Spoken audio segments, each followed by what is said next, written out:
look this. My password again. Oh my, now where do I have that written down? Oh, here it is on my Post-it. 1, 2, 3, 4. That'll be it. Hey! Yes, boss? Didn't you get the memo? Well, gee, sorry, I'm doing my email right now. You should be more concerned about network security than this. Oh my, Mr. Dodson. I can see right there you have your ID clearly displayed. Your password clearly displayed. Your keys. You're not going home today. Well, sorry, Mr. Dodson, I'm a little old-fashioned and no one ever really taught me about this stuff. Well, you're just gonna have to teach yourself now, aren't you? Well, I guess I better Google this. Computer network security. And here's a little list. Antivirus, firewall, password complexity, SSL, social media and sensitive data. Gee, this is really making me sleepy. If I can just stick it out a little bit longer. Help! Help! Oh my! Oh my!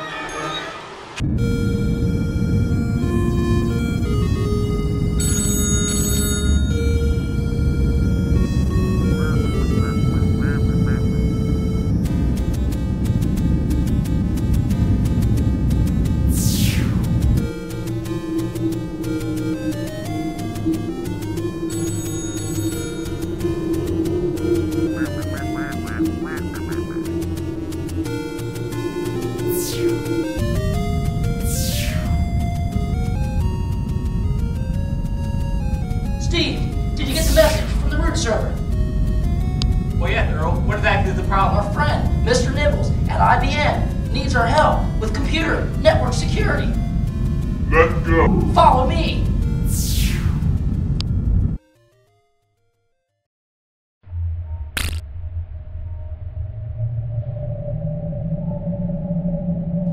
Mr. Nibbles, are you okay?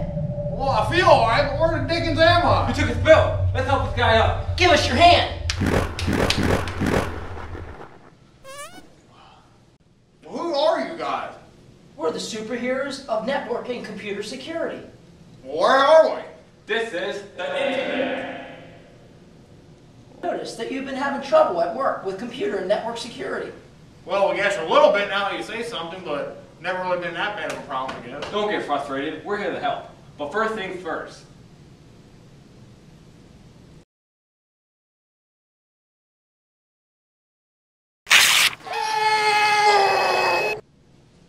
Well, that looks better. Indeed. Well, it feels a little better. We're going to teach you some of the basics of computer and network security that make you feel more comfortable in your workplace. Well, great. Let us begin. Let's do this.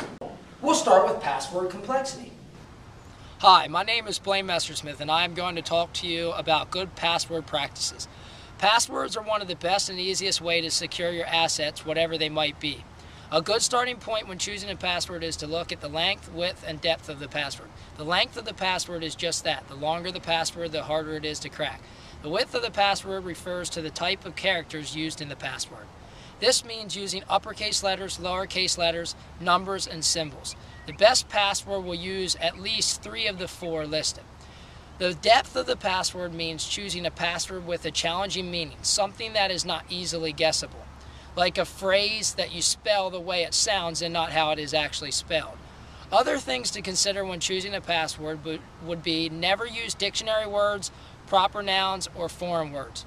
Also, never use words spelled backwards. Most password hacking software are made to look for these common things.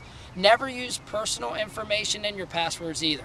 Also, never write your password down anywhere, not even post-it notes. Use different passwords for each account that you have or each computer. If somebody does get a hold of your password, they will not have the passwords to every account you have, like an online banking account, for example. Finally, change your passwords often. Depending on the assets you are trying to protect determines how frequently this needs done. The next topic is SSL connections.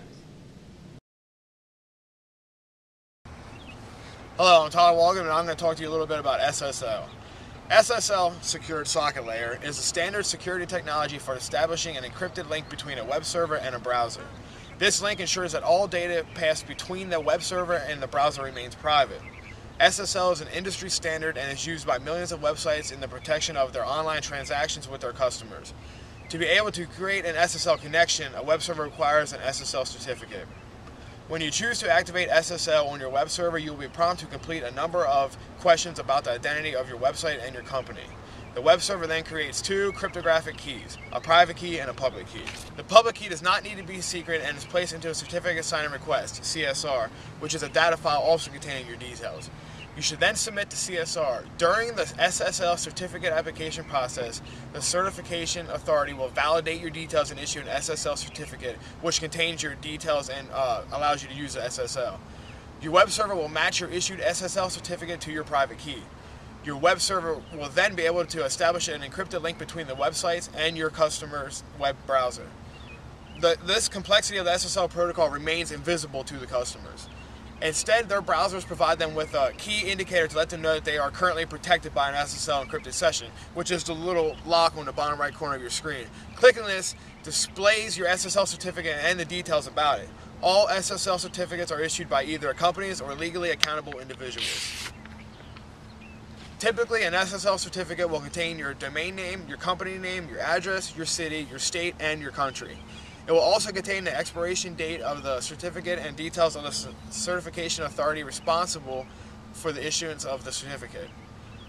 When a browser connects to a secure site, it will retrieve the site's SSL certificate and check that it has not expired, that it has not been issued by an uncertified authority, and that the browser trusts and will be used by the website for which it has been issued. If it fails any of these checks, the browser will display a warning to the end user letting them know that the site is not secured by SSL. That is all. Next, we'll discuss the importance of firewalls and antivirus software. Hi, my name is Tim Curry. I'm going to talk to you about the importance of having a safe computer. The internet is a very dangerous place, home to viruses, trojans, keyloggers, worms, and other infectious threats. While there are many other ways to prevent such things, one main combative against these threats is known as antivirus software. Antivirus is a piece of software that runs in the background of your computer. So while you're playing your games or surfing the internet, this software is constantly protecting your computer. So how does antivirus work? Antivirus usually uses two ways to catch a threat. One way is to examine files to look for known viruses by means of its virus dictionary. Another way is to identify suspicious behavior from any computer program which might indicate infection. If anything is found, the antivirus disposes of it or quarantines it. Now, to make sure the antivirus is as strong and effective as possible, you must update your program as often as possible. Because updating it, this ensures that your antivirus will catch the newest threats out there. Some of the best antiviruses include Bitdefender Antivirus, Kaspersky Antivirus, Webroot Antivirus, Norton Antivirus, ESET NOD32 Antivirus, and AVG Antivirus. Thank you. Hi, my name is Mitch Heisey. I'm going to talk to you a little bit about firewalls. Firewalls can either be physical devices or software which is designed to allow or deny network transmissions in or out of your network. Packets that are attempting to pass through the firewall are broken down into source IP addresses, source ports, destination IPs, destination ports, or destination services like www or FTP. Once broken down, they are put up against a set of rules that the network administrator sets up. These set of rules can include certain ports to be blocked. It is a good idea to block all unused ports to decrease the amount of incoming threats. Windows has a default firewall implemented, which is fine for a home computer, but in a business environment it may not be enough. The network should consist of multiple physical and software firewalls. In a business, make sure your employees are not able to disable their firewall either, otherwise anything can get through. Now that you have that stupid dirty mustache, we'll discuss privacy in regards to social media. I'm here to talk to you about privacy concerning social media. Social media privacy concerns are relevant issues in today's world. No matter how careful you are about the information you choose to share, it is possible for your private conversation to be distributed worldwide. Although you might be quick to share moments from your private life, you might hesitate if you think about who's going to see this. So let's say you want to share a post or link video with 50 friends. Each of those friends have the ability to share what you have posted with their 50 friends, and so on and so on. In a matter of hours, over 100,000 people could be reading your post. Remember, Once you publish something online, whether it's a blog or a video, then you decide to delete it off of your page, it is still in the public domain. It can be redistributed again and again without your permission for years to come. So remember, be careful about what you decide to post about you and others online. Well, thanks, guys, but how do we get out of this place? Mr. Nibbles, we filled you with the knowledge. Mr. Nibbles, your true test awaits. Guys!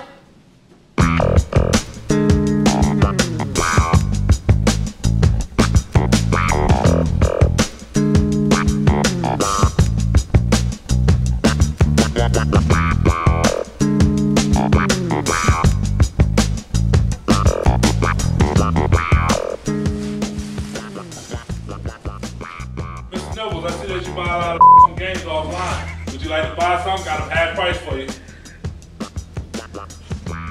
Remember, when making purchases online, be sure the website accepts SSL connections, especially when credit cards are involved. Well, first off, most importantly, do you accept secure connections? No, you don't get this, man. Well, for security reasons, I'm going to have to regretfully decline your offer. Man, you that.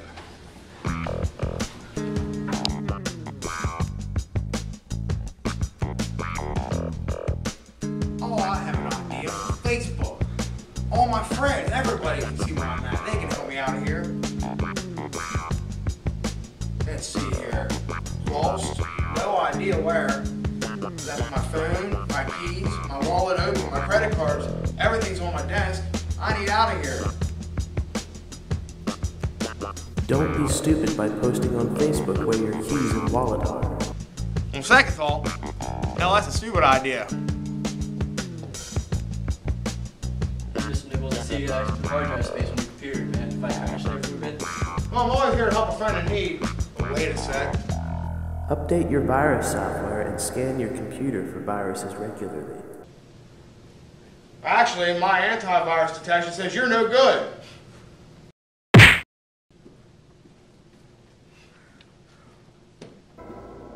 I sure as heck can't take much more of this stuff.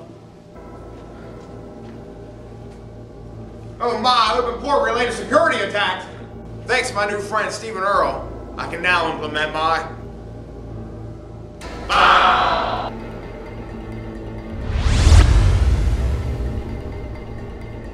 firewall. Help! Help! Oh my! Mr. Nibbles. Oh my! Mr. Nibbles. Mr. Nibbles, are you alright? Earl? Yeah, you gotta be alright. Oh yeah, I must have dozed off a minute there. Well, hey, don't forget about Guys Night Out. Oh my, I ain't gonna forget about that. I'll see you at Chuck E. Cheese then. Alright, Earl. Bye. Have a good day. Boy, I had the weird. Mr. Nibble, Steve! you coming out to Tuck E. Cheese tonight? My God, yes. Alright, I'll see you there. Pete for the token told me. See ya! See you, Steve. Mr. Nibbles, my man. Chuck E. Cheese? Yeah. Peace. See you, Dad. Hey there, Mr. Nibbles. Sorry about my attitude earlier. Here's a little book you can read up on computer security. Thanks, Mr. Dodson. He's an alright guy. Well, I'll tell you one thing. After Chuck E. Cheese tonight, I'm gonna read this book and freshen up with my security awareness. You can never take this stuff too serious. Now, what a crazy dream that was. Oh my God. Hey, Mr. Nibbles. Oh my God, he don't pass out again. Miss Heller!